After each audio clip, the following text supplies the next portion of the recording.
let's jump into this and let's get ourselves a new job that pays us more, that gives us better benefits, and that can change our life. Here we go. Step number 1, probably the most boring of the steps, but nevertheless really important. And our friend ChatGPT makes this really easy. First thing that we need to do is we need to learn the basics. What does that mean? How are we going to do it? Well, let's jump over here to ChatGPT. In fact, if you want to pull it up, we can do this together. I'm going to show you right now exactly what I would do. Now, understanding the basics is really broad, so let's pick a few key basics that likely will come up in interviews and also will give you a really strong foundation across the board. And we're going to use ChatGPT so we don't have to go scouring the internet. We're going to first find out what value selling is. Why? It might be a core principle of all sales. So here's how we're going to ask ChatGPT. First, we're going to tell it that it's an expert in value selling. That allows ChatGPT to understand which direction to start pointing in. You are an expert in value selling. Very concisely explain what value selling is and why it matters. And here we go. Isn't that great? We can read through this very quickly. And it's a very simple definition. And guess what? It's accurate. I have a quick secret for you, so this is a bonus. So on our screen here, okay, win rates, sales cycles, shortening of sales. What does this stuff mean? Price sensitivity. Explain it to me like I am 8 years old. One of my favorite uses of ChatGPT.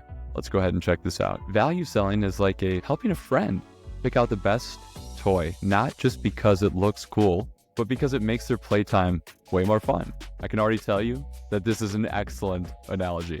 Your friend wants a bike. So instead of just saying, hey, the bike is red and it has big wheels, that sounds pretty cool, right? You say, this bike actually will help you ride faster, and you've been talking about wanting to ride faster during playtime. It'll allow you to go on more adventures. This matters because people don't just buy things. They buy what helps them most. They buy what helps them achieve whatever their goal is. It's not so much about the bike, but it's how the bike will make their life better. Take that concept, that idea, you understand the foundation of value selling, and it will come up in the interview.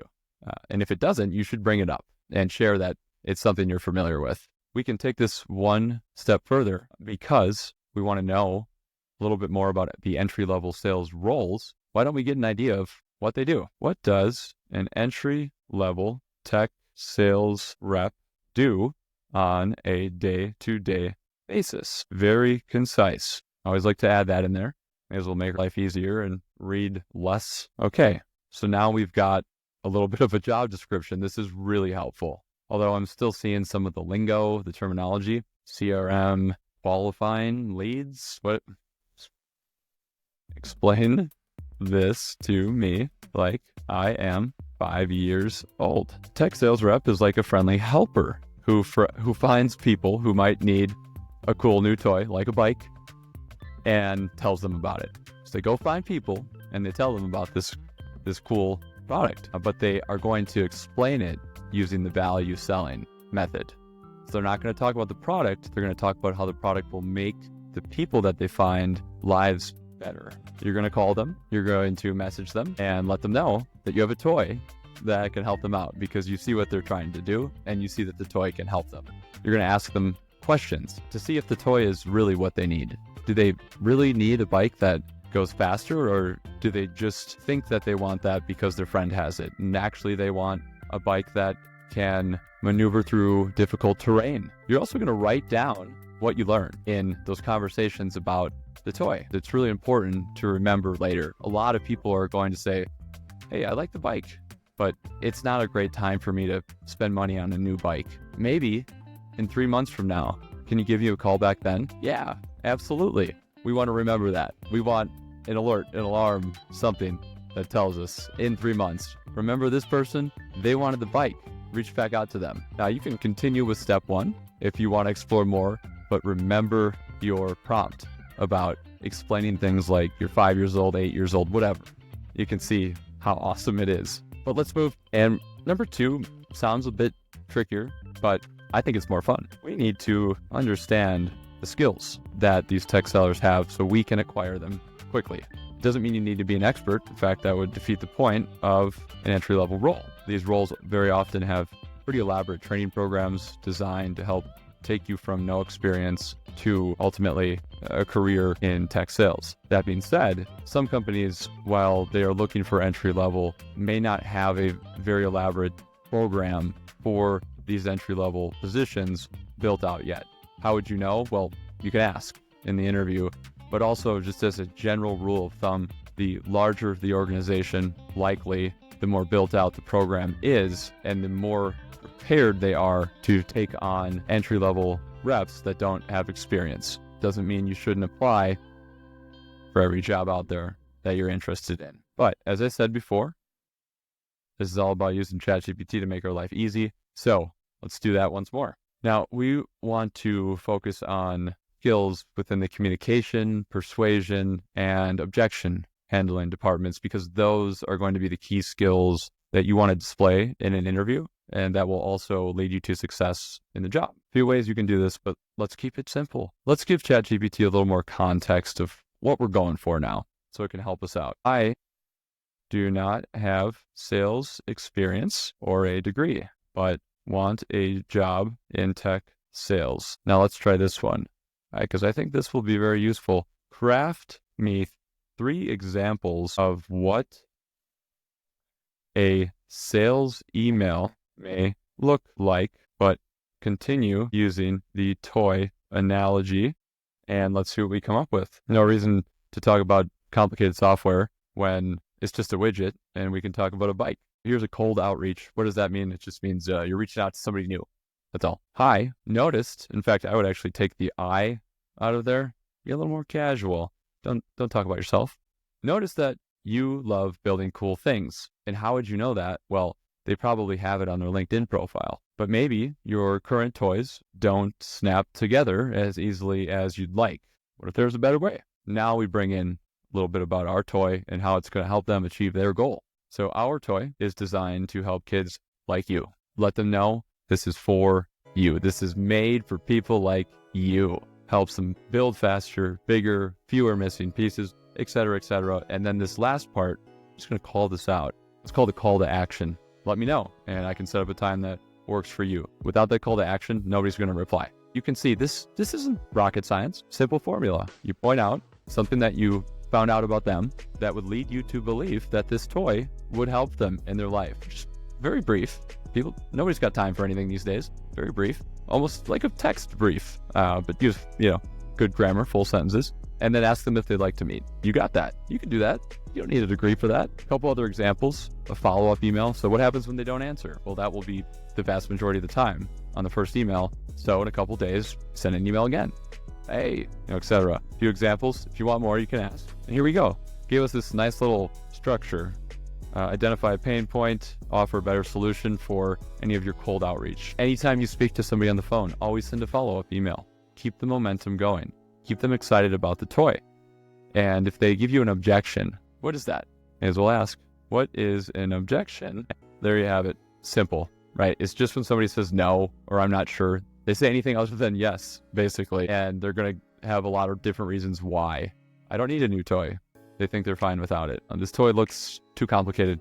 That's a very common one in tech sales, as you can imagine. Hey, I don't have enough allowance saved up for that toy, so maybe down the road. That's what an objection is. A lot of times you'll be responding to those objections, digging deeper, learning more about, tell me a little bit about your allowance. Sounds like it might be a bit strapped. Now, if you've done step 1 and step 2 with me, or even just paid close attention, at this point, unless you have done some research about sales on your own, you know a lot about the entire entry-level sales job just by reading through what ChatGPT has told us. You've got some basic concepts and you've got the idea, the goal of what you're trying to do. Now it's time to jump into LinkedIn. And this is step number 3. And what we really need to focus on is optimizing our profile for tech sales. ChatGPT makes this so easy. A few ways you can do it. One is you can take your current resume, attach it into ChatGPT, and simply say, adjust this resume for entry-level tech sales jobs because that is what I'm applying to. Woo! It'll give you a fantastic rearrangement and highlight the things that the hiring managers are looking for. So if you haven't done that, do it. If you have a LinkedIn profile, great. Do the same thing. Just copy it all, paste it in, say, this is my LinkedIn profile. Please help me adjust this for an entry-level tech sales job because that's what I'm applying to. No problemo, right? Again, no degree needed. It's not rocket science. It's being resourceful. And ChatGPT has opened up an entire new box of resources for all of us. Now, when you are updating your LinkedIn profile, don't overcomplicate it and make sure that you replicate, almost copy what other tech salespeople do with their resume.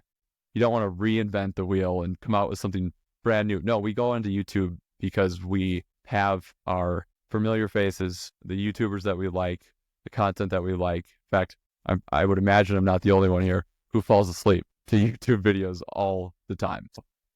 You don't want to shock anyone. You want to be algorithm friendly. Make it look like other people's. All right. 3 steps are done. If you need to do some LinkedIn work, pause, and I'll see you in a second. Otherwise, let's keep going. Now it's the fun time. Step 4 and 5 are great. Step 4, it's time to apply.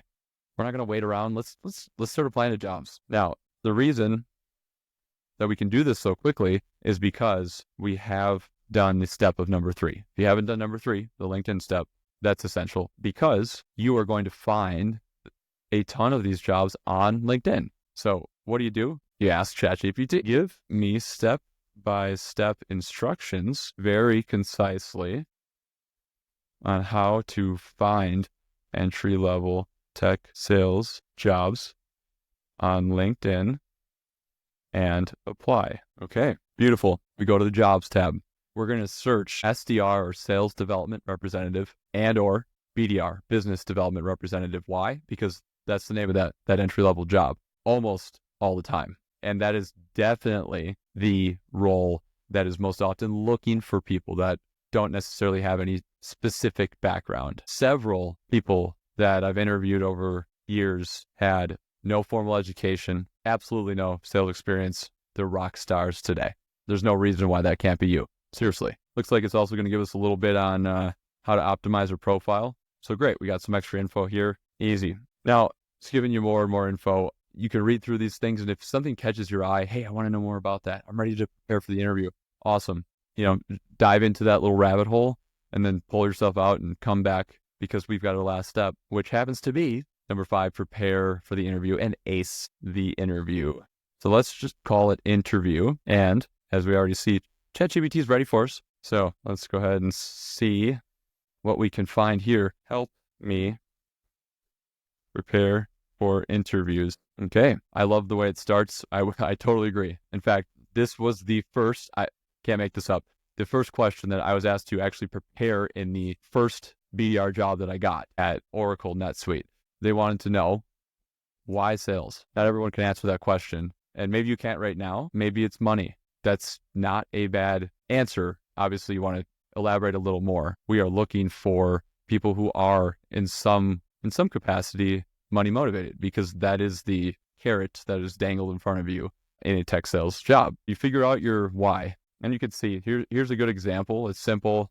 It's all true. It's accurate. Easy peasy. Once again, this is one you might get asked, tell me about a time you convinced someone of something. Well, guess what? They're asking this question because they don't really care if you've had prior sales experience. They want to know that how would you go about convincing somebody, because that's sales. Great example of how to answer that. And think back to the toy, the bike. Think of specific answers for these things. If you go generic and high level, well, in that situation, here's what I'd do. No, you're not going to get the job.